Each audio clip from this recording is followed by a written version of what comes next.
ነው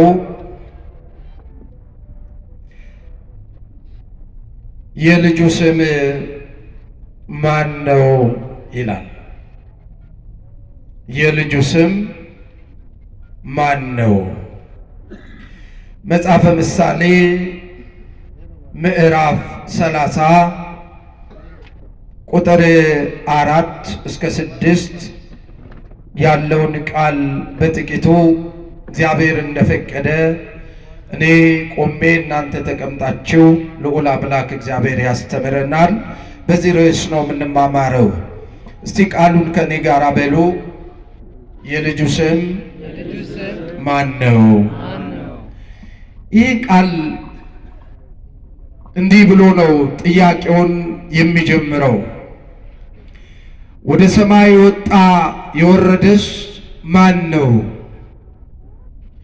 ነፋስን በእጁ የጨበጠ ማን ነው? ውሃንስ በልብሱ የቋጠረ ማን ነው? የምድር ዳርቻንስ ያጸና ማን ነው? ይህን ታውቅ እንደሆን አለ። የአባቱ ስም ማን ነው? የልጁ ስም ማን ነው ብሎ ይጠይቅ። በጣም የሚገርም ጥያቄ ነው። ከሰማይ የወረደ ደግሞም የወጣ ንፋሳትን የጨበጠ ያዘዘ በእጁ ጸጥ ያረገ ውሃን በልብሱ የቋጠረ ፍጥረትን ያዘዘ ካወቀው ስሙ ማን ነው? የልጁ ስም ማን ነው ይላል። ለስም አጠራሩ ክብር ይሁንለት። ስሙ ማን ነው ነው የሚለው። እስኪ የልጁ ስም ማን ነው? አባቱስ ማን ነው ብለን እንጠይቅ። ብዙ ጊዜ በዚህ የልጁ ስም ዙሪያ ዓለም ይወዛገባል። ብዙ ሃይማኖተኞችን የሚሉ ደግሞ የሃይማኖት አስተማሪ አድርገው ራሳቸውን በየሃይማኖታቸው ስፍራ የሾሙ ሰዎች በዚህ ስም እናስተምራለን ይላሉ።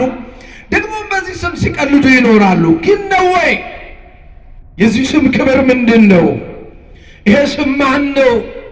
እስኪ እንዲህ ካልን ይህንን ለማወቅ ወደ አዲስ ኪዳን ፈቀቅ እንላለን።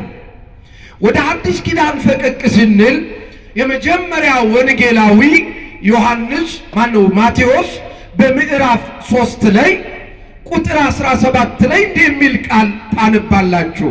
እነሆ ሰማያት ተከፈቱ ወይም ሰማይ ተከፈተ፣ ክርስቶስ ኢየሱስ በዮርዳኖስ ሲጠመቅ ከሦስት አካል አንዱ ወልድ ዋሂድ በዮርዳኖስ ወንዝ በእደ ዮሐንስ ሲጠመቅ ሰማይ ተከፈተ። የእግዚአብሔር መንፈስ ወይንም እግዚአብሔር መንፈስ ቅዱስ እንደ እርግብ ወይም በእርግብ አምሳል ወረደ። ቃልም ከሰማይ እንዲህ ብሎ መጣ፣ የምወደው